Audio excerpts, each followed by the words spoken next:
नमस्कार. आज 13 ऑगस्ट 2024 वार आहे मंगळवार. लोकसत्ता आणि द हिंदू वृत्तपत्र विश्लेषणमध्ये आपलं स्वागत आहे. आचार्य अत्रेंना उत्तुंग गौरवांजली.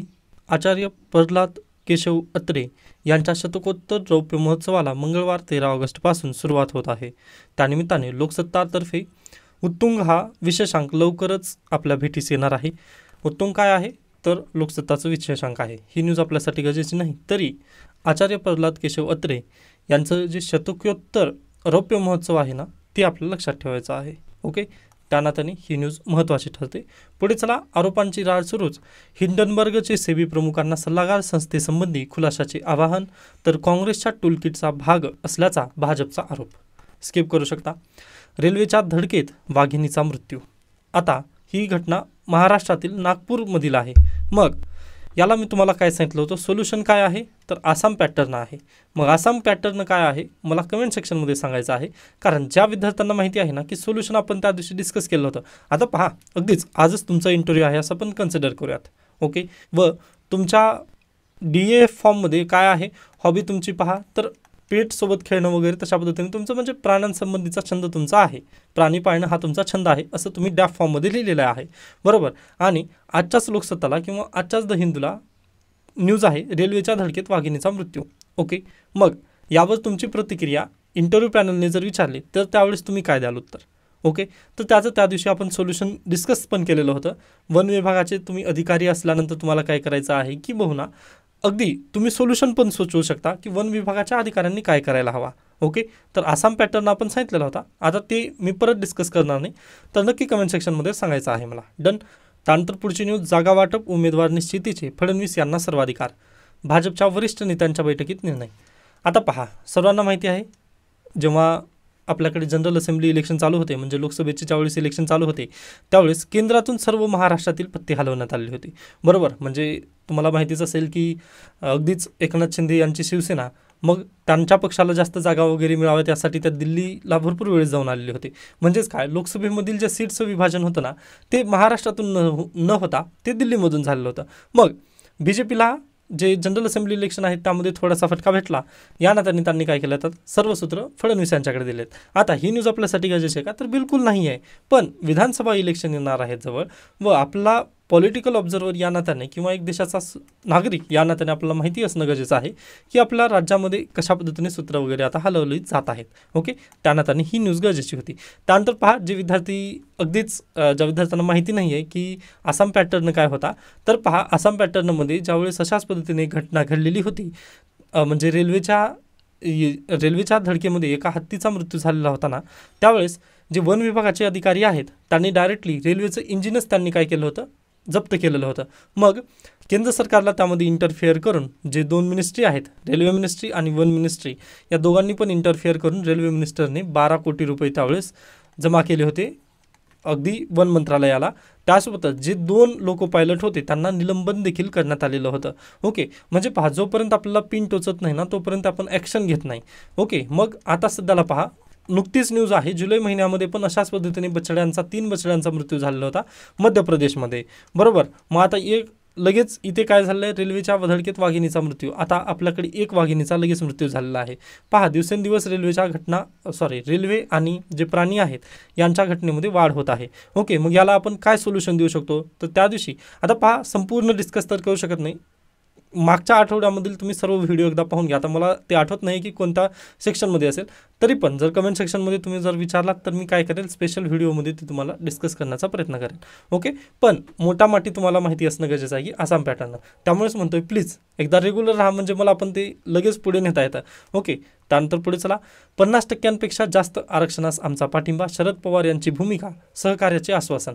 पहा, आता जर कॅप उठवायची असेल तर 50% तर आता म्हणजे पहा, जे आता सध्याला मराठा आरक्षणाचा महाराष्ट्रातील इश्यू आहे, त्यानंतर रेड्डी यांचा तेलंगणा आणि आंध्र प्रदेशमधील इश्यू आहे, त्यानंतर जाटचा हरियाणामधील इश्यू आहे, गुजरातमध्ये पटेल यांचा इश्यू आहे. ओके, म्हणजे त्यानंतर पहा, कर्नाटकमध्ये ब्राह्मण यांचा इश्यू आहे. म्हणजे सगळीकडे ना कोणत्या अगदीच जातींचा इश्यू आहे की आरक्षण आम्हाला पाहिजे म्हणून.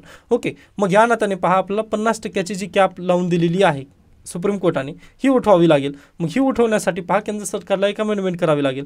मग त्या अमेंडमेंटला शरद पवार यांनी काय म्हटलं आहे की आम्ही सहकार्य करू असं त्यांचं म्हणणं आहे. पण ही अमेंडमेंट केव्हा केली जाईल तर केंद्र सरकार याला पहिल्यांदा इच्छुक असणं गरजेचं आहे. ओके, त्यावेळेसच पहा मराठा आरक्षणामध्ये इश्यू काय येत आहे, केंद्र सरकार तिथे अमेंडमेंट करून आणू देत नाही आहे. त्यामुळेच ते सर्व काही आहे.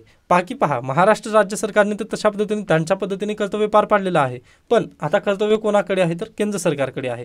पण केंद्र सरकारच तिथे इच्छुक नाही आहे की काय असा आपला तिथं प्रश्नचिन्ह येतो. ओके, त्यानंतर पहा अलविदा पॅरिस ऑलिम्पिक 2024 काल पूर्णतः संपलेली आहे. आता नेक्स्ट 2028मध्ये कुठे होणार आहे ऑलिम्पिक तर लॉस एंजलिस USA. ओके, मग त्यांच्याकडे ऑलिम्पिक्सचा ध्वज देण्यात आलेला आहे. ओके, त्यानंतर लाखो विद्यार्थ्यांचा यंदाचा स्वातंत्र्य दिन गणवेशविना. आता पहा दरवर्षी म्हणजे आपण ज्यावेळेस शाळेत होतो त्या दरम्यान आपला डायरेक्टली काय भेटायचं गणवेश वगैरे मिळायचं बरोबर. पण आता गणवेश का मिळत नाही आहे तर याच्यापूर्वी म्हणजे अगदीच मागच्या वर्षापासून जर तुम्ही माझ्यासोबत असाल तर याच्यापूर्वी पण आपण ही न्यूज डिस्कस केली होती की आता कंत्राटदारांचं सोने चांदी वगैरे तर कशा पद्धतीने होत आहे. ओके, आता ते थोडंसं आपण डिस्कस करायचं आहे. ओके, तर पहा याच्यापूर्वी व्हायचं कसं म्हणजे आपण जेव्हा लहान होतो ना त्यावेळेस डायरेक्टली जिल्हा परिषद जी होती त्या जिल्हा परिषदला कंत्राट देण्याचे अधिकार होते. पूर्वी कंत्राट देण्याचे त्यांच्याकडे अधिकार होते गणवेशबद्दल. ओके, म्हणजे जिल्हा परिषद शाळेमधला गणवेश देण्याचे जिल्हा स्तरावर त्यांना कंत्राट देण्याचे अधिकार होते. पण झालं काय पहा, ज्यावेळेस दीपक केसरकर शिक्षण मंत्री झाले त्यावेळेस त्यांनी हा निर्णय बदलून टाकला व त्यांनी काय म्हटलं आता असं होणार नाही. जिल्हा परिषदचे सर्व अधिकार आम्ही कोणाकडे घेत आहोत तर स्टेट गव्हर्नमेंटकडे घेत आहोत.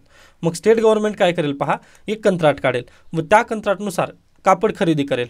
ओके, एकच कापड खरेदी करणार व ते कापड आपल्या महाराष्ट्रातील संपूर्ण जिल्ह्यांमध्ये ते कापड काय केलं जाईल प्रसारित केलं जाईल. ओके, मग ते कापड प्रसारित केल्यानंतर पहा पुन्हा जिल्हा परिषदमध्ये जे महिला बचत गट काम करत आहेत किंवा अगदीच अन्य जे महिला बचत गटाच्या अंतर्गत आणखीन दुसऱ्या कोणत्या सेवाभावी संस्था जर असतील तर त्यांना काय करू आम्ही शिवण्यासाठी हे कापड देऊ. ओके, म्हणजे पहा स्टेट गव्हर्नमेंट इथं खरेदी करणार व कापड कोणाला देणार महिला बचत गटांना तशा पद्धतीने हे करायचं. ओके, व यांचे पैसे कोण फेडणार परत स्टेट गव्हर्नमेंटच. ओके, म्हणजे जे पूर्वी स्थानिक स्वराज्य संस्थांना जे अधिकार देण्यात आलेले होते ना ते अधिकार त्यांनी राज्य सरकारला दिलेले आहेत. त्यामुळे पहा आता महाराष्ट्रातील जे 36 जिल्हे आहेत यामुळे ते प्रॉब्लेमच ती झाली की स्टेट गव्हर्नमेंटकडे आता अगदी पहा तुम्हाला माहितीच आहे की राज्य सरकारची तर तिजोरी खळखळाट झालेली आहे ऑलरेडी. ओके, तरी पण कर्जावर चाललेलं आहे, चांगलीच गोष्ट आहे असं आपण म्हणूयात. त्यानंतर जिल्हा परिषद असू द्या किंवा महानगरपालिका असू द्या यांची इलेक्शन सध्याला झालेलीच नाहीत. म्हणजे स्थानिक स्वराज्य संस्थांवरती कोणाचं राज्य आहे प्रशासकांचं राज्य आहे. ओके, मग हे सर्व काही हे सर्व असताना ना जे विद्यार्थ्यांना गणवेश पोहोचत नसल्याचं मागचं कारण हेच आहे की स्टेट गव्हर्नमेंटने जे इंटरफेअर केलं नाही ना हा निर्णय थोडासा चुकीचा पडलेला आहे. कारण पहा आपण डिसेंट्रलायझेशन कशामुळे केलं होतं, आपण स्थानिक स्वराज्य संस्थांची निर्मिती कशामुळे केली होती. पहा हे केंद्र सरकार आहे, हे राज्य सरकार आहे, त्याच्या खाली कोणतं येतात स्थानिक स्वराज्य संस्था येतात. अशा पद्धतीने आपण 73वी आणि 74वी घटना दुरुस्ती करून आपण डिसेंट्रलायझेशन केलेलं होतं आपल्या लोकशाहीचं. पण परत त्यांनी काय केलं आहे जे डिसेंट्रलायझेशन केलं होतं ना त्याला सेंट्रलाइज करण्याचं काम ह्या गणवेशाच्या पद्धतीमध्ये आपल्याला दिसून येतं. ओके, म्हणजे स्थानिक स्वराज्य संस्थांचा रोलच कापून घेतला यांनी. राज्य सरकारच त्यांना कंत्राट देईल व काय करेल त्यांना पैसे वगैरे राज्य सरकारच देईल. असं ह्या निर्णयामुळे पहा आज आपल्याला काही तर जिल्हा परिषद शाळांमधील जे जे विद्यार्थी आहेत ना त्यांना गणवेश पुरवठा होत नसल्याचं आपलं इथं बेसिकली पाहता येतं. आता मग ही न्यूज आपल्यासाठी का गरजेची घेतली किंवा हे खरंच गरजेची होती का न्यूज तर पहा हे एक बेस्ट उदाहरण आहे डिसेंट्रलायझेशनचं सेंट्रलायझेशन केल्यानंतर काय परिणाम होतात. ओके, म्हणजे एक निर्णयाला परत फिरवल्यानंतर म्हणजे डिसेंट्रलायझेशन ऑलरेडी होतं ना आपल्याकडे जे स्थानिक स्वराज्य संस्था होत्या त्यांच्याकडे सर्व निर्णय होते की बाबा तुम्ही जिल्हा परिषद शाळेला अगदी पहा 15 जूनला शाळा ज्यावेळेस चालू होतात ते 2 महिने असतात आपल्याकडे 15 ऑगस्ट येईपर्यंत.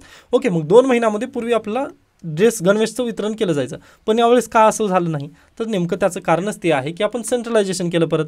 म्हणजे स्टेट गव्हर्नमेंटकडून कापड केव्हा येणार, कापड आल्यानंतर प्रत्येक जिल्ह्याला कधी डिस्ट्रीब्यूट होणार, मग डिस्ट्रीब्यूट झाल्यानंतर त्यांचं महिला बचत गट किंवा जे सेवाभावी संस्था आहेत त्यांना कधी जाणार, मग तिथून ते कापड शिवून परत जिल्हा संस्थांकडे आल्यानंतर ते परत प्रत्येक शाळेला केव्हा जाणार, असे खूप मोठे प्रश्न इथं झालेले आहेत. त्यामुळे सेंट्रलायझेशनचा इफेक्ट आपल्याला इथं बेसिकली उत्तमरित्या सांगता येतो. हे उदाहरण प्लीज तुम्हाला लक्षात ठेवायचं आहे. ओके, त्यानंतर नेक्स्ट न्यूज पहा इरई नदीकाठी नवीन चंद्रपूर. आता सरळ सेवा असू द्या किंवा कंबाईन परीक्षेला हा प्रश्न येऊ शकतो. तब्बल 25 वर्षांनंतर म्हाडाला जाग.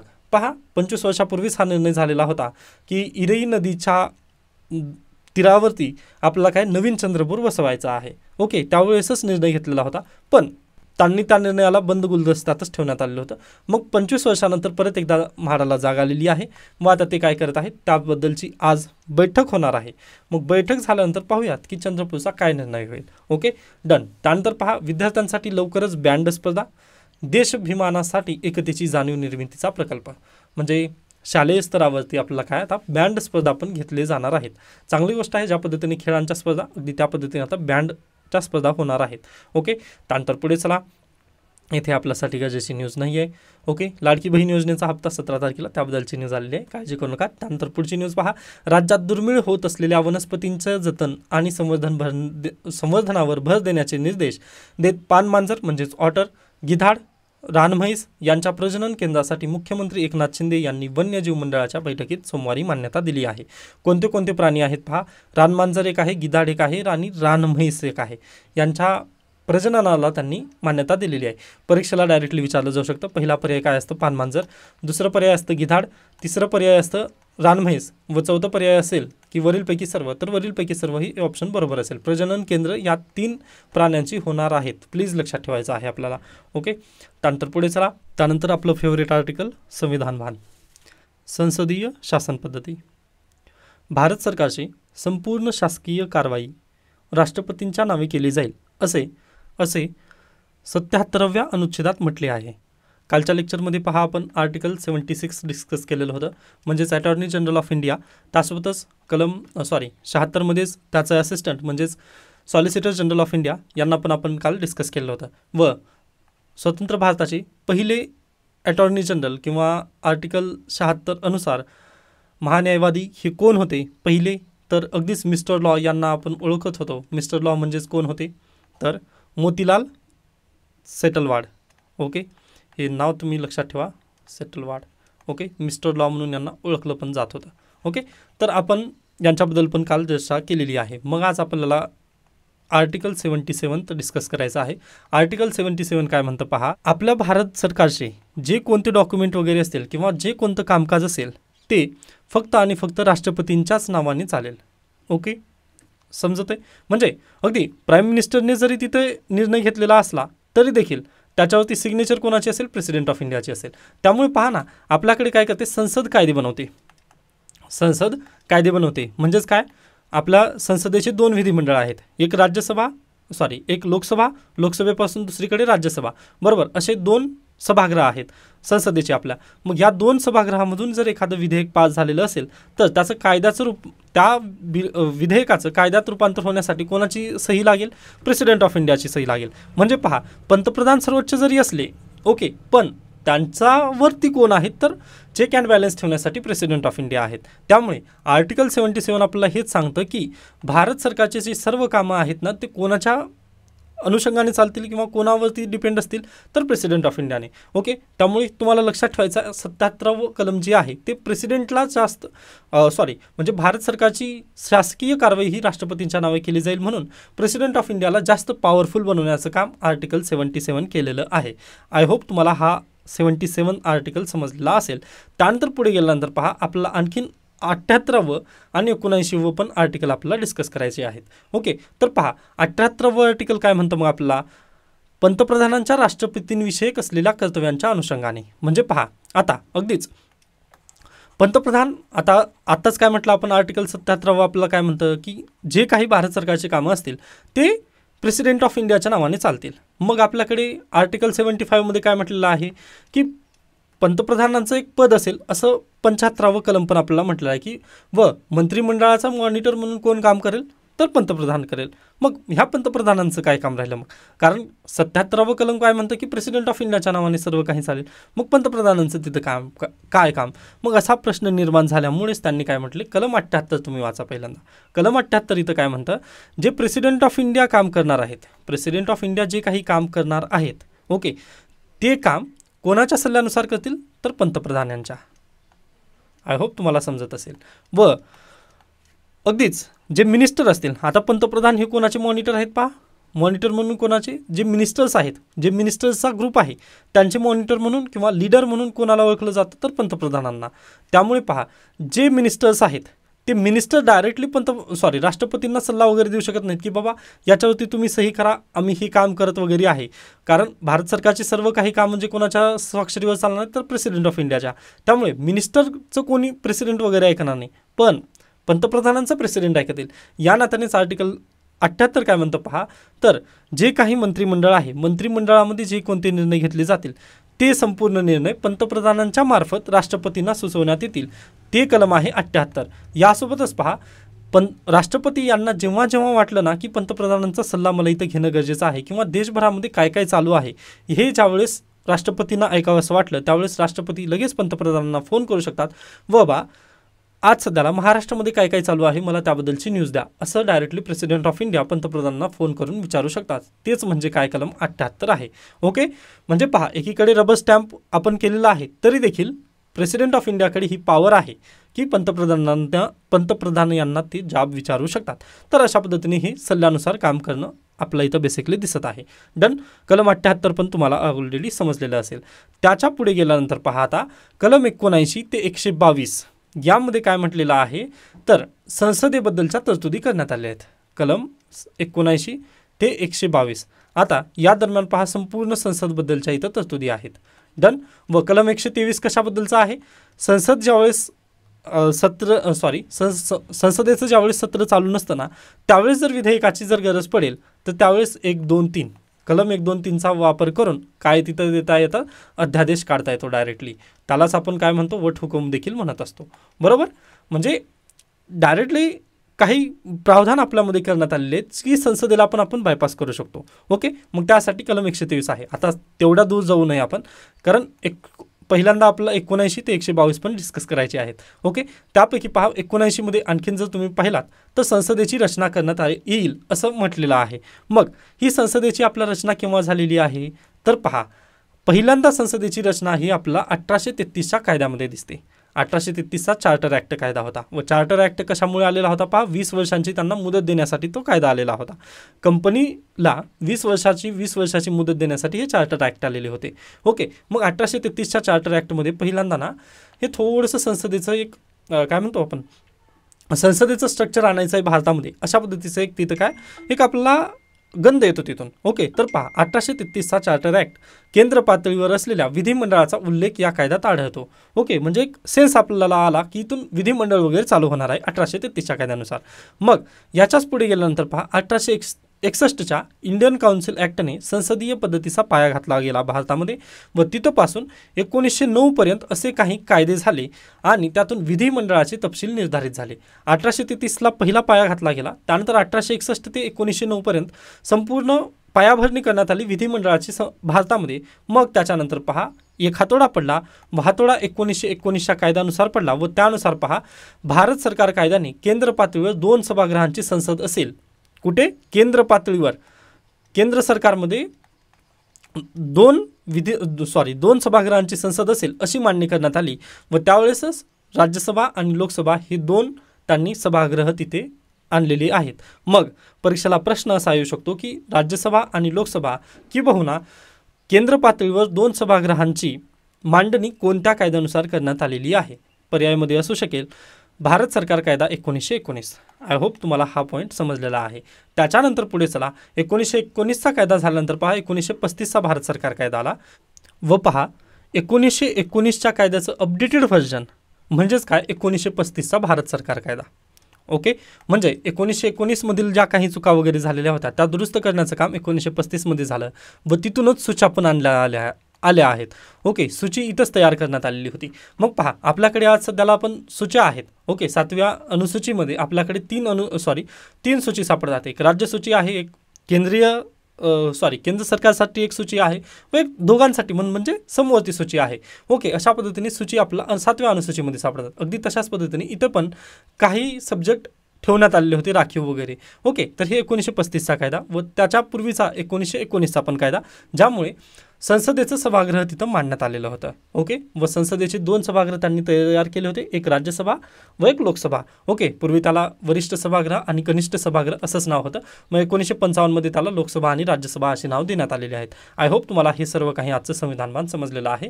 आता आगामी काळामध्ये आपण काय कलम 79 ते 122 पर्यंत डिस्कस करणार आहोत. आज आपण किती कलम पाहिलेले आहेत तर पहा, कलम 77 पाहिलं, कलम 78 पाहिलं व कलम 79 पाहिलं. ओके, म्हणजे 77व काय कलम म्हणतं आपल्याला तर प्रेसिडेंट ऑफ इंडियाच्या नावाने सर्व व्यवहार केले जातील. 78 राष्ट्रपतींना सल्ला पंतप्रधान देतील. आणि 79व कलम काय आहे तर भारतासाठी किंवा कार्यकारी कायदे करण्यासाठी कोण असेल, संसद असेल. अशा पद्धतीने ही संसदेची रचना वगैरे आता आगामी काळामध्ये आपण ते डिस्कस करणार आहोत. त्यानंतर आपण पुढे जाऊयात. संशय कल्लोळात सेबी. सर्वांना माहिती आहे सेबी प्रमुखांवरती आरोप झाल्यामुळे आता सेबी ही काय झालेली आहे, संशयामध्ये गेलेली संस्था झालेली आहे. बरोबर, त्यामुळे अगदीच सर्वांना माहिती आहे सेबीची क्रेडिबिलिटी पण कमी होऊ शकते. पण पहा, अद्याप सर्वजण आरोप प्रत्यारोपमध्ये आहेत, त्यामुळे आपल्याला इथे लवकरात लवकर डिसिजन घेता येणार नाही. त्यामुळे मी या न्यूजला स्किप करतो आहे. खोदा पहाड निकला चुहा असं होऊ नये या नात्याने मी याला स्किप केलं आहे. आगामी काळात जेव्हा जेव्हा याबद्दल आणखीन काही डीपमध्ये वगैरे रिसर्च केली जाईल किंवा सुप्रीम कोर्ट याबद्दलचा निर्णय घेईल त्यावेळेस आपण हे सर्व काही डिस्कस करणार आहोत. आता फक्त पहा, इथे जे काही त्यांनी डिसिजन घेतले चेअरमननी त्याबद्दल चर्चा करण्यात आलेली आहे व हिंडनबर्ग यांनी जे काही आरोप लावले त्याबद्दल चर्चा आहे. पण पहा, आरोप अद्याप सिद्ध झालेले नाही आहेत, त्यामुळे आपण यांना गिल्टी वगैरे ठरवू शकत नाही डायरेक्टली. ओके, त्या नात्यानेच आपण याला स्किप करूयात. हां, फक्त तुम्हाला माहिती असण्यासाठी कालचं तुम्ही न्यूजपेपरचं व्हिडिओ पाहून घ्या, त्यामध्ये हे सर्व काही आरोप मी डिस्कस केले आहेत. ओके, त्यानंतर पुढे चला, नीटचा निवाडा आणि लोकहित. आता खऱ्या अर्थाने जर तुम्ही इथं समरी जर वाचली ना, असं वाटलं की म्हणजे खरंच हे खूप गरजेचं आहे असं म्हणून मी हा पूर्ण लेख वाचला, पण खोदा पहाड निकला चुहा ह्या लेखमध्ये मला झालेला आहे. तर पहा, नीटची याचिका कोण सुप्रीम कोर्टाने रद्द केली. त्यांनी म्हटलं की आम्ही 20 लाख विद्यार्थ्यांची पुनर्परीक्षा वगैरे घेऊ शकत नाही व अगदीच पेपर फुटीचं प्रकरण जास्त नाही असं त्यांनी सांगितलं. व त्यांनी कोणाच्या आधारावर सांगितलं तर ते बेल शेप वगैरे ते काय केलं आलेलं होतं पहा, एक म्हणजे काय म्हणतो आपण ते डाटा इंटरप्रिटेशन वगैरे तशा पद्धतीने काढलेलं होतं. ओके, त्या आधाराने सर्व काही केलं. मग आता ते डाटा इंटरप्रिटेशन योग्य आहे का अयोग्य आहे याबद्दल चर्चा केलेली आहे. प्लीज स्किप करा, त्या आपला स्टॅटिस्टिकलमध्ये वगैरे प्लीज जाऊ नका तुम्ही. पण पहा, या आर्टिकलमधून मला एक पॉईंट भेटलेला आहे व या पॉईंटला आधारून मी दुसरं म्हणजे थोडंसं याला एक्सटेन्शन करण्याचा मी प्रयत्न करेन. तर पहा, इथे एक पॉईंट दिलेला आहे की कोचिंग पायी 20,000 कोटींपेक्षा जास्त रुपये खर्च झालेला असतो. ओके, व ते जेव्हा डॉक्टर बनतात त्यांच्या अवाढव्य फीमधून तो खर्च झालेला जो 20,000 कोटी रुपयेपेक्षा जो खर्च झालेला आहे, जास्त जो खर्च झाला ना, तो खर्च वसूल करण्याचा ते प्रयत्न करत असतात. त्यामुळे पहा, आता एक बेस्ट याचं उदाहरण जर दिलं तर पहा, आता अगदीच आपला जर काही जर झालेलं असेल, म्हणजे आज मला जर आता म्हणजे माझी हेल्थ ज्यावेळेस खराब झाली, अगदी त्यावरच उदाहरण आपण घेण्याचा प्रयत्न करूया. तर पहा, माझी जर हेल्थ खराब झाली, ओके, तर पहिल्यांदा मी काय करेल, डायरेक्टली हॉस्पिटल जाण्याचा प्रेफर करेल का बरं. ओके, आता पहा, अगदी माझी स्थिती मध्यम आहे या पद्धतीने विचार करा तुम्ही. अगदी जर मी श्रीमंत वगैरे जर असेल ना, तर मी नक्कीच ते विचार केला असता की आपण डायरेक्टली हॉस्पिटलच प्रेफर केलं असतं. आपण जर मध्यमवर्गीय असू ना, तर आपण हॉस्पिटल प्रेफर करू शकत नाही. आपण काय प्रेफर करतो, पहिल्यांदा मेडिसिन्स जे की आपल्याला डायरेक्टली मेडिकल शॉपवरती वगैरे ते अवेलेबल होतात. ओके, मग त्याचं नेमकं कारण काय आहे तर पहा, याचं नेमकं कारणच हे आहे की आपल्याकडे जे हॉस्पिटल्स आहेत, आता प्रायव्हेट घ्या तुम्ही, तर प्रायव्हेट हॉस्पिटलची फीस जी आहे ना, ती फीस जास्त आहे. व ही फीस कशामुळे जास्त झालेली आहे, एकतर पहा, आपल्याकडे रेग्युलेटर नाही आहे. रेग्युलेटर आहेत, ओके, पण IMA आहे, मेडिकल असोसिएशन आहे आपल्याकडे, पण ते रेग्युलेट जास्त का करत नाही, कारण त्यांना पण माहिती आहे नीट अशा सारख्या एक्झामला वगैरे बसण्यासाठी विद्यार्थ्यांना वगैरे खर्च झालेला आहे व तो खर्च तिथून काढणार आहेत ते त्यांना पण माहिती आहे. त्यामुळे त्यांनी फक्त रेग्युलेट काय करतात, पहा, तुमची फीस 500पेक्षा वगैरे तिथं असायला पाहिजे, असं म्हणजे 500 वगैरे त्यांनी तिथं लावून ठेवतात. जसं की आपल्या पाणी बॉटलवरती MRP आहे 20 रुपये, ओके, व ते 20 रुपयालाच विकली जाते, अगदी त्या पद्धतीने. आता खऱ्या अर्थाने जर पाहिलं तर तुम्ही 15 रुपयाला ती विकणं गरजेचं होतं, पण त्यांनी डायरेक्टली 20 रुपये MRP आहे व आपल्याला काही बोलता येत नाही. अगदी तशाच पद्धतीने पहा, IMAने पण लिहून ठेवलं की 500 रुपये, तर ते 500 रुपयेच अशाच पद्धतीने पुढे गेलेलं आहे. कदाचित ते 300 रुपये पण होऊ शकली असती फीस, पण ते घेत नाहीत, किंवा 100 रुपये पण फीस राहू शकली असती. ते मॅक्झिमम रिटेल प्राईस आहे ना, पण नाही, त्यांनी त्यालाच काय म्हटले की आमची हीच फीस असेल, म्हणून त्यांनी काय केलं, प्रायव्हेट हॉस्पिटल तशा पद्धतीने झाले. त्यानंतर गव्हर्नमेंट हॉस्पिटलमध्ये जर गेलो आपण, तर तिथे पण अगदीच सुविधा थोड्याशा कमी आहेत. आता अगदीच जिथे जिथे सिव्हिल हॉस्पिटल वगैरे मोठे आहेत तिथे सुविधा चांगल्या असतील तर लगेच तिथं काय गर्दी पण जास्त असते. ओके, मग आपल्याला पहा, वेळेला पण किंमत आहे, कारण अगदीच पोट हातावर घेऊन चालावं लागतं, म्हणजे एकीकडे वेळ द्यावा लागतो आपल्याला.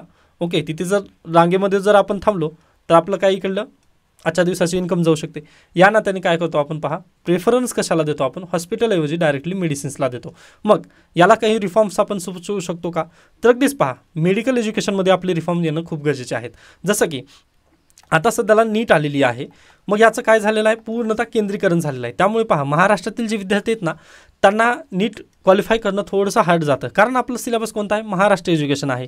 मग याच्याऐवजी आपल्याला जर NCERT शिकवली गेली तर ते बेटर झालं असतं. त्यासाठी आपलं एज्युकेशन रिफॉर्म खूप करणं गरजेचे आहेत. आय होप तुम्हाला हा पॉईंट समजलेला असेल. काय त्यानंतर पुढे चला, इथे आपल्यासाठी दुसरी अन्य बातमी गरजेची दिसत नाही आहे. करिअर वृत्तांतमध्ये पहा, रोहन घुगे ज्यांचं वेळेचं नियोजन अत्यावश्यक अशा संदर्भात त्यांचं थोडंसं मार्गदर्शन आहे. शक्य झालं तर तुम्ही हे मार्गदर्शन ऐकू शकता, म्हणजे वाचून घेऊ शकता.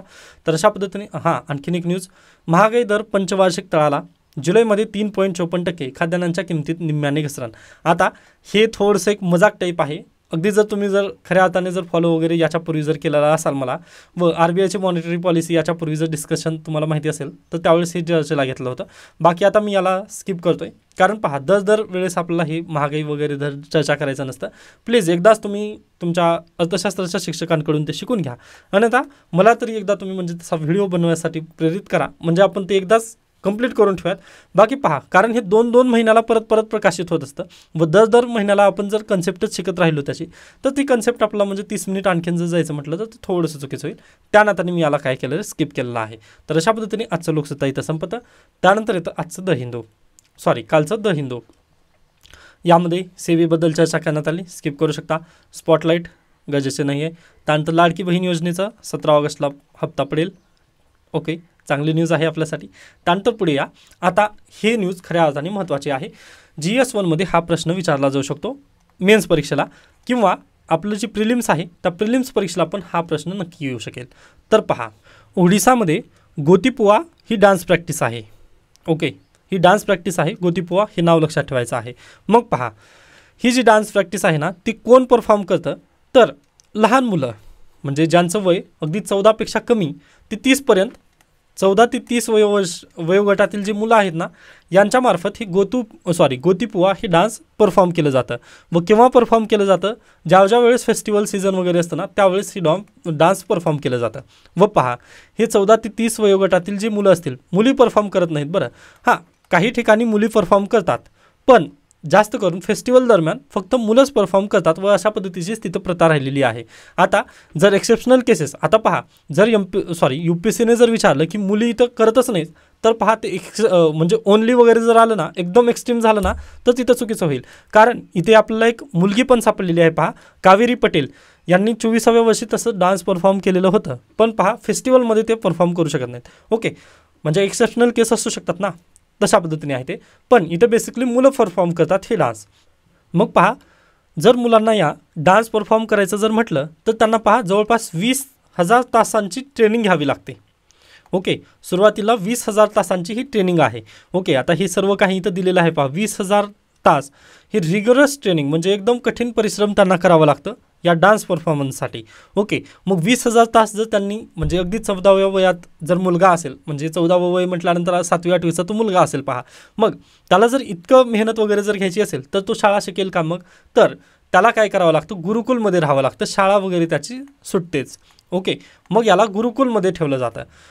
पॅरेंट्स गुरुकुलमध्ये ठेवल्यानंतर पहा, हा काय करतो मुलगा, गोतीपुवा हा डान्स शिकतो, व तो फेस्टिवल किंवा एखाद्या वेळेस यात्रा वगैरे जर असेल तर तिथं हा डान्स तो परफॉर्म करत असतो. ओके, मग याची रोजीरोटी पहा, तो त्याच्यावरतीच आपलं पोट वगैरे भागवत असतो 14 ते 30 वयोगटापर्यंत. ओके, त्यामुळे हे झालं प्रिलिमचं. आता याच्यानंतर मेन्सचा प्रश्न इथून चालू होतो की बा गोतीपुवा डान्समुळे काय समस्या काय येत आहेत, किंवा जे हे कलाकार आहेत ना, त्यांच्या दैनंदिन जीवनामध्ये समस्या काय काय येत आहेत. आता पहा, समस्या काय काय येत असतील मग, तर पहा, अगदी लहान वयात असल्यानंतर हे मूल काय येतं, गोतीपुवा डान्स परफॉर्म करण्यासाठी हा मुलगा येतो इथं.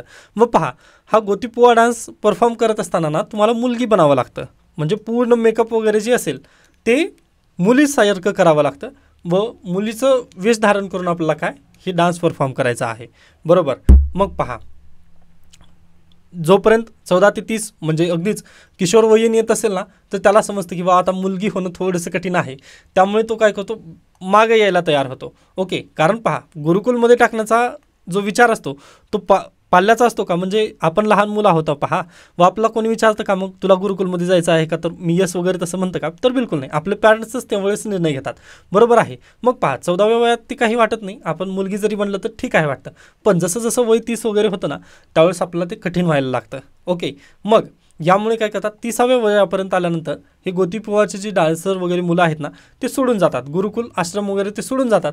मग ते सोडून गेल्यानंतर तिथून खऱ्या अर्थाने तर लाईफ चॅलेंज तिथं निर्माण होतात. कशा पद्धतीने पहा, कारण त्यांनी गुरुकुलमध्ये राहिलं फक्त त्यांनी हेच शिकलेलं होतं, व आखाड्यामध्ये ना त्यांना डान्स शिकवलं जातं. ओके, आपल्याकडे आखाड्यामध्ये कुस्ती असं म्हटलं जातं, पण तिकडे काय गोतीपुवा हा डान्स शिकवला जातो आखाड्यामध्ये त्यांना.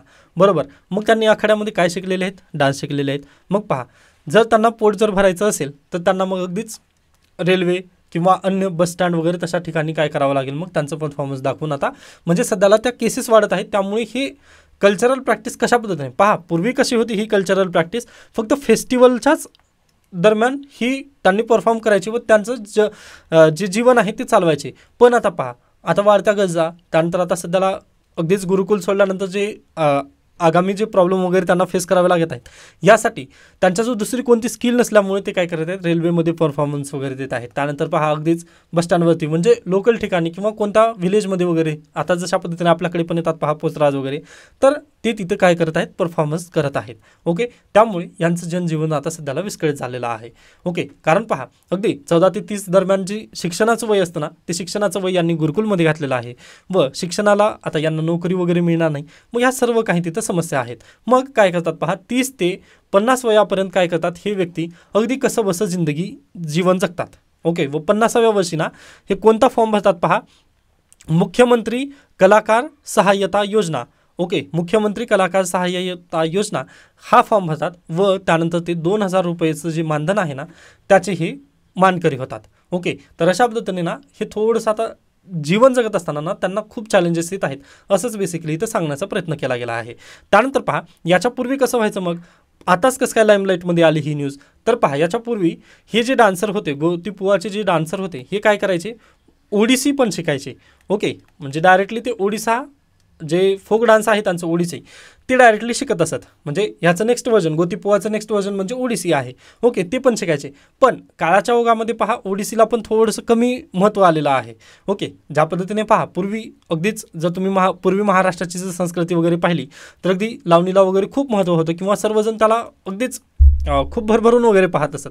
पण पहा आता एक छोटा वर्गच राहिलेला आहे. किंवा आता नाटक, लावणीचं पण जाऊ द्यात, नाटक. ओके, नाटक पूर्वी ना सगळेजण पाहायचे, पण आता थिएटर्स वगैरे आले ना, त्यामुळे नाटकाकडे सर्वांचा कल थोडासा कमी राहिला ना. अगदी तशाच पद्धतीने पहा, लायब्ररी, वाचनालय आपल्याकडे पूर्वी वाचनालयाला खूप महत्त्व होतं, पण आता वाचनालयामध्ये कोणी जात आहे का, तर अगदीच जे MPC आणि UPC ॲस्पिरंट आहेत तेच वाचनालय जातात. बाकी अगदीच इंस्टाग्राम रील्स वगैरे, म्हणजे आपलं कल्चर काय आपलं बदलत चाललेलं आहे. त्यामुळे ओडिसीला पण मागणी आलेली नाही किंवा गोतीपुवा ह्या डान्सला पण मागणी आली नाही. मागणी केव्हा येते, फक्त अगदीच गोतीपुवा डान्सला फक्त फेस्टिवल दरम्यानच मागणी येते. बाकीचे वर्षभर करायचं काय, हा त्यांच्याकडे खूप मोठा प्रश्न तिथं निर्माण झालेला आहे. यासाठी केंद्र सरकारने किंवा राज्य सरकारने याकडे लक्ष घालणं पण खूप गरजेचं आहे. यासाठी हा आर्टिकल आलेला होता. आय होप तुम्हाला ही न्यूज अगदी योग्यरित्या समजलेली आहे व त्यांच्यासमोर येणाऱ्या चॅलेंजेस पण तुम्हाला समजलेले असतील. मग आता याला सोल्युशन काय देऊ शकतो आपण, तर पहा अर्ली एज्युकेशन पण खूप महत्त्वाचं आहे. हे आजच्या काळाची गरज आहे, असं तुम्ही तिथं सोल्युशन द्यायला हवं. कारण पहा प्रत्येक गोष्टीला एकच सोल्युशन आहे आपल्याकडे, एज्युकेशन. का, तर पहा 14 ते 30 वर्ष आपण जर फक्त गुरुकुलमध्ये राहून फक्त जर डान्स शिकत असेल तर ती योग्य नाही आहे. ओके, त्यांना पहा अगदी कल्चरल डान्स आहे किंवा कल्चरल प्रॅक्टिस आहे ती मी मान्य करतो, पण कल्चरल प्रॅक्टिससोबत आपल्याला एज्युकेशन पण तेवढंच गरजेचं आहे, हे मान्य करणं गरजेचं आहे त्यांनी. त्यासाठी गुरुकुलमध्ये टाकत असल्यानंतर अगदीच गुरुकुलसोबत शालेय शिक्षणाची पण त्यांना आवड निर्माण करून द्यावी किंवा जोड करून द्यावी, हे तुम्हाला सोल्युशनमध्ये येणं गरजेचं आहे. आय होप हा पॉईंट तुम्ही नक्की लिहाल. तर अशा पद्धतीने हा आर्टिकल इथं संपतं. त्यानंतर नेक्स्ट न्यूजकडे जाऊयात आपण. पुढची न्यूज पहा, fearing Wayanad like incident, Kerala forum wants new dam at Mullaperiyar. Okay, आता परत एकदा त्यांनी नवीन मागणी वगैरे करत आहेत की वायनाडमध्ये जशी घटना झाली ना, तर मुल्लापेरियारवरती तशा पद्धतीने घटना होऊ नये यासाठी त्यांनी काय डॅमची मागणी करत आहेत. आता ही न्यूज गरजेची कशासाठी आहे, तर अगदीच पहा मुल्लापेरियार, त्यानंतर जे फोरम आहेत, पार्लमेंटरी फोरम जे असतात ती तुम्हाला माहिती असणं गरजेचं आहे. या नात्याने ही न्यूज मी घेतलेली आहे. ओके, आता त्यानंतर पुढे चला, इथे आपल्यासाठी गरजेची न्यूज नाही. त्यानंतर येतं आजचं editorial page, parties serious crime and need for judicial clarity. आता पहा, आता हा आर्टिकल म्हणजे तेवढंसं पाहिला तर गरजेचा नाही आहे. ओके, किंवा फक्त एक मला आठवलं ते म्हणत नाही का की म्हणजे डरो मत, मैं सिर्फ दिखने में डरावना हूँ, अगदी तशा पद्धतीने डरो मत, सिर्फ मैं दिखने में इम्पॉर्टंट वाला म्हणजे फक्त दिसायलाही इम्पॉर्टंट आहे, बाकी यामध्ये जास्त इम्पॉर्टंट काही नाही आहे. मी डायरेक्टली 2 शब्दामध्ये वगैरे याला सांगून संपवण्याचा प्रयत्न करेन. पहा, मनीष सिसोदिया यांच्या बेलवरती ज्यावेळेस सुप्रीम कोर्टामध्ये सुनावणी चालू होती त्या दरम्यान हा इश्यू रेज झालेला आहे. ओके, तर पहा, एकीकडे मनीष सिसोदिया यांचे वकील होते व दुसरीकडे ईडी यांचे वकील, बरोबर. मग पहा,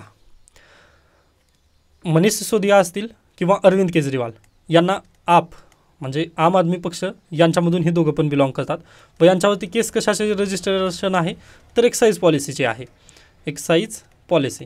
ओके, मग ईडीचं काय म्हणणं आहे पहा, एक्साईज पॉलिसी अंतर्गत त्यांनी ब्लॅक मनी त्यांच्याकडे जमा केला व ब्लॅक मनी जमा झाल्यानंतर त्यांनी मनी लॉन्ड्रिंग अंतर्गत त्यांच्याजवळ जो काळा पैसा आहे त्याला व्हाईट करण्याचं काम केलं व व्हाईट केल्यानंतर तो पैसा आम आदमी पक्ष या पार्टी फंडमध्ये त्यांनी यूज केलेला आहे, पार्टी फंड रूपात त्यांनी यूज केला असं ईडीचं म्हणणं आलं. ओके, मग त्यामुळे अरविंद केजरीवाल आणि मनीष सिसोदिया यांना जेलमध्ये टाकण्यात आलं असं बेसिकली ईडीचं म्हणणं आहे सुप्रीम कोर्टासमोर. त्यामुळे यांना जामीन देऊ नका असं त्यांचं म्हणणं आलं, बरोबर. मग सुप्रीम कोर्टाने थोडंसं विचार केला. सुप्रीम कोर्ट म्हटलं की त्यांनी पार्टी फंडमध्ये पैसा टाकलेला आहे किंवा पार्टी फंडसाठी त्यांनी यूज केलेला आहे, जसं पंजाबच्या इलेक्शनमध्ये वगैरे त्यांचा यूज झालेला आहे असं त्यांचं म्हणणं आलेलं आहे ईडीचं. मग सुप्रीम कोर्टाने विचार केल्यानंतर त्यांनी काय म्हटलं, पहा, खरंच का यांनी पार्टी फंडसाठी यूज केलेला आहे या पैशाचा असं त्यांना विचारलं. ईडी म्हटलं यस. मग सुप्रीम कोर्टाचं इथं काय म्हणणं आलेलं आहे पहा, जर पार्टी फंडसाठी जर यूज झालेला असेल तर आता सगळ्या पार्टीची जी व्यक्ती आहेत त्यांना का अटक करू शकत नाही आपण, समजते ना तुम्हाला. आता पहा, ईडीने फक्त दोघांना अटक केलेली आहे, मनीष सिसोदिया आणि अरविंद केजरीवाल. मग सुप्रीम कोर्टाने म्हटलं की हे पार्टी फंडसाठी इथं यूज झालेलं आहे, मग पार्टी फंड यूज झाल्यानंतर पहा हे सगळ्यांवर का लागू होऊ शकत नाही, मग आम आदमी पक्षाचे जेवढे कार्यकर्ते त्यांना आपण का जेलमध्ये टाकू शकत नाही असा सुप्रीम कोर्टाचा सवाल आला. म्हणजे हे खूप मोठंच त्यांनी म्हणण्याचा प्रयत्न केला. ओके, कारण पहा, आपल्याकडे जे रिप्रेझेंटेशन ऑफ पीपल ॲक्ट 1951 आहे त्यामध्ये पार्टी फंडची डेफिनेशन आपला वेगळ्या पद्धतीने दिलेली आहे. ती काय म्हणते पहा, त्याला इन्कम टॅक्समधून वाचवण्यासाठी, म्हणजे पार्टी फंड काय असेल तर कोणी पण डोनेशन वगैरे करेल. आता इलेक्ट्रोल बॉन्डची पण केस अशाच पद्धतीची आहे पहा. ओके, जर तुम्ही डोनेशन दिलात एखाद्या पॉलिटिकल पार्टीला तर तुम्ही काय इन्कम टॅक्समधून वाचता, अगदी तशाच पद्धतीने पहा. अगदी 1951च्या RPA अगदी जर पाहिलं तर डोनेशन आपण कोणाही पॉलिटिकल पार्टीला देऊ शकतो. मग ती पॉलिटिकल पार्टी काय करते, त्याचा यूज फेअर अगदीच जर पाहिला तर इलेक्शनमध्ये वगैरे ते करू शकते. ओके, मग या बेसिसवर आता पार्टी फंड जर यांनी कुठून का कमावत नाहीत ते आपल्याला माहिती नाही की त्यांनी एक्साईज पॉलिसीमधून कमावला की नाही कमावला, पण त्यांनी जर ब्लॅक मनी जर आम आदमी पक्षासाठी जर यूज केलेला असेल तर आम आदमी पक्षाला आपण का घेऊ शकत नाही असं सुप्रीम कोर्टाचा सवाल आला. मग त्यामुळे हे आर्टिकल बेसिकली आलेलं आहे की पॉलिसी आणि क्रिमिनॅलिटी. ओके, हे दोन आता इश्यू आपल्यासमोर राहिलेले आहेत. आपल्याकडे पॉलिसी काय म्हणते की डोनेशन जर आलं तर पॉलिटिकल पार्टी ते संपूर्ण यूज करू शकेल, पण त्याची जर ट्रेल ब्लॅक मनीपासून जर असेल तर काय करायचं, मग त्यासाठी आपल्याकडे काय कायदा आहे का तर बिलकुल नाही. पहा, मग इथंच ते मोर चॅलेंजिंग आहे. व पहा, आता ईडीकडे पण या संदर्भात पुरावे आहेत का, मग तर बिलकुल नाहीत. पण तरी देखील असा एक प्रश्न इथं निर्माण झालेला आहे, या नात्याने थोडंसं आपल्याला माहिती असणं गरजेचं आहे. हेच इथं बेसिकली सांगण्याचा प्रयत्न केला गेलेला आहे. पहा, बाकी आता याच्या पलीकडे गेल्यानंतर जे 1951चं जे रिप्रेझेंटेशन ऑफ पीपल्स ॲक्ट आहे यानुसार पहा, तुम्हाला इन्कम टॅक्समध्ये रियायत देण्यात आलेली आहे व इन्कम टॅक्स ॲक्ट 1961 पण तुम्हाला तिथं काय देण्यात आलं आहे, अमेंडमेंट करण्यात आलेले आहेत की तुम्ही जर एखाद्या पॉलिटिकल पार्टीला जर डोनेशन दिलेलं असेल तर तुम्हाला इन्कम टॅक्समध्ये रिबेट मिळेल. पण पहा, या RPAमध्ये काही अटी आहेत. त्या अटी काय आहेत तर इलेक्शन कमिशन ऑफ इंडियाच्या ब्रँचसमोर किंवा इलेक्शन कमिशन ऑफ इंडियाच्या ऑफिसमध्ये तुमची पॉलिटिकल पार्टी काय रजिस्टर्ड असणं गरजेचं आहे. रजिस्टर असल्यानंतरच तुम्हाला काय त्या सुविधेची लाभ घेता येतील, जसं की इन्कम टॅक्समध्ये तुम्हाला रियायत वगैरे दिली जाईल. म्हणजे एखादी जर political party registered political party असेल त्यावेळेस जर त्या पॉलिटिकल पार्टीला जर तुम्ही डोनेशन दिलात तरच तुम्हाला काय इन्कम टॅक्समध्ये माफी मिळेल, अन्यथा तुम्हाला माफी मिळणार नाही. तुम्हाला अगदीच इन्कम टॅक्स भरावाच लागेल. ओके, हे एक देण्यात आलेलं आहे. त्यानंतर तुम्ही RPAला जर थोडंसं पाहिलात तर RPA काय म्हणतं, तर अगदीच इलेक्शन कमिशन ऑफ इंडियाने जे काही रूल्स लावून दिलेले आहेत त्यासोबतच जी भारतीय संसद आहे, संसदेने वेळोवेळी जे कायदे करतील त्याला आपल्याला अनुरूप असणं गरजेचं आहे, असं पण आपला RPA सांगत असतं. ओके, म्हणजे ह्या 2 कायद्याला अनुरूप आपल्याला सर्व लिगली आपल्याला कामं करायचं आहेत. ओके, मग आता सुप्रीम कोर्टाने आपल्याला काय म्हटलं की तुम्ही सर्वांना जेलमध्ये का टाकू शकला नाही, तर पहा त्याच्या मागे काय आहे, PMLA. आता अरविंद केजरीवाल आणि मनीष सिसोदिया यांना अटक कोणत्या कायद्यानुसार झाली, PMLA ॲक्ट 2000, बरोबर, ह्या कायद्यानुसार यांना अटक झाली. मग पहा PMLA जर तुम्ही पाहिलात तर PMLA आणि पॉलिटिकल पार्टीचं याचा काही संबंध आहे का, आपल्या RPA 1951चा आहे, मग याचा आणि याचा काही संबंध दिसत नाही आहे आपला. ओके, त्यामुळे पहा आज घडीला ED संपूर्ण पॉलिटिकल पार्टीला अरेस्ट करू शकत नाही, कारण PMLA मध्ये तशा पद्धतीने अद्याप तरी तरतूद नाही आहे, म्हणजे पॉलिटिकल पार्टीला. पण एका व्यक्तीला जरी म्हटलात ना तर अरेस्ट नक्की करू शकते. ओके, एका व्यक्तीला अरेस्ट करू शकतात, पण लगेचच एका पॉलिटिकल पार्टीवर ठपका वगैरे तिथं ठेवू शकत नाहीत, कारण आपल्याकडे तशा पद्धतीने तरतूद नाही आहे. हे फक्त तुम्ही एवढं लक्षात ठेवा. बाकी पहा याच्या पलीकडे जास्त जाऊ नकात व विचारण्यात पण येणार नाही आहे, कारण सुप्रीम कोर्टाने पण हे जे जजमेंट म्हटलं ना की तुम्ही पॉलिटिकल पार्टीलाच का अरेस्ट करत नाही, कारण त्याच्या पण मागे कटाक्ष आहे. ओके, कारण मनीष सिसोदिया यांना त्यामुळेच तर बेल देण्यात आली, कारण EDकडे पुरावेच नाही आहेत. ओके, त्यांनी फक्त कटाक्ष म्हटलं की बाबा तुम्ही एकाला का अटक करतात, मग सगळ्यांना का आणलं नाही तर. ओके, तशा पद्धतीने फक्त आपल्याला टोन पण समजून घेणं गरजेचं आहे. बाकी अगदीच जास्त पुढे जाऊ नका त्याच्या, व UPSC पण असा प्रश्न बिलकुल विचारणार नाही. ओके, एवढं लक्षात ठेवा, आता याच्या पुढे गरजेचं नाही. त्यानंतर अगदी दुसऱ्या न्यूज पहा, 109, हां इथं एक महत्त्वाची न्यूज आहे, the climate resilient seed varieties introduce by PM. Okay, तर पहा 109 नवीन हाय यील्ड व्हरायटी पंतप्रधानांनी काल उद्घाटन त्यांचं केलेलं आहे. म्हणजे 109 व्हरायटीचा आपण शोध लावलेला आहे. पहा ते हाय यील्ड व्हरायटी असतील. ओके, म्हणजे अगदीच त्याच्यापासून आपल्याला काय जसं ग्रीन रिव्होल्यूशनमध्ये झालेलं होतं पहा, की आपण थोडंसं मॉडिफाईड व्हर्जन आणलं, जसं कापूसचं आपल्याकडे BT कॉटन आहे. ओके, म्हणजे त्यापासून आपल्याला हाय यील्ड भेटली. ओके, म्हणजे जास्त उत्पादनाच्या काही व्हरायटी आता आलेल्या आहेत मार्केटमध्ये, त्या 109 प्रजाती आहेत. ओके, आता ते जर तुम्ही ॲग्रीची वगैरे तयारी करत असाल तर त्यापैकी कोणत्या आहेत ते एकदा प्लीज पाहून घ्या. बाकी UPSC तर माझा अनुभव नाही आहे की UPSCने वगैरे तसं एक नाव वगैरे विचारलेलं आहे. त्यानंतर ही गुगलची न्यूज आपण पाहिलेली आहे. पहा की प्रत्येक मोबाईलमध्ये गुगलचंच मोनोपॉली झाली, त्यामुळे USAने पण तिथे फाईन लावलेला आहे व गेल्या वर्षी आपल्या भारतीय स्पर्धा आयोगाने पण त्यांच्यावरती फाईन लावलेलं होतं. ओके, मग त्याबद्दलची ही न्यूज आहे. पाहूयात गुगल जर सुधारला तर सुधारला याबद्दल. ओके, तर अशा पद्धतीने कालचं द हिंदू इथे संपतं. यानंतर काही शंका काही सजेशन असतील तर नक्की मला सांगू शकता. धन्यवाद.